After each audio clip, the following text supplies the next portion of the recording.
𝐤𝐄𝐅, Sword of the Spirit.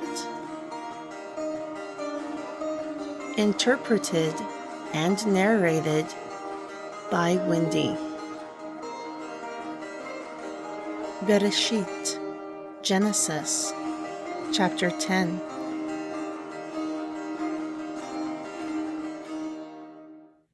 And the whole earth had one language, and a united speech. And it came to pass, as they journeyed from the east, that they found a plain in the land of Shinar, and they dwelt there. And they said one to another, Come, let us make brick and burn them thoroughly. And they had brick for stone, and they had slime for mortar. And they said, Come, let us build ourselves a city and a tower, whose top may reach to the heavens. And let us make ourselves a name, lest we are scattered abroad upon the face of the whole earth.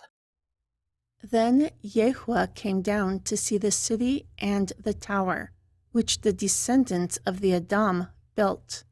And 𝐉𝐄𝐄 said, Behold, the people are one, and they all have one language. Therefore they began to do this. Now nothing will be restrained from them, which they imagine to do. Come, let us go down. Once there, confound their language, that they may not understand one another's speech. Thus 𝐉𝐄𝐄 scattered them abroad from upon the face of all the earth, and they left off from building the city. Therefore the name of it is called Babel, confusion, for there 𝐉𝐄𝐄 confused the language of all the earth, and from there 𝐉𝐄𝐄 scattered them abroad upon the face of all the earth.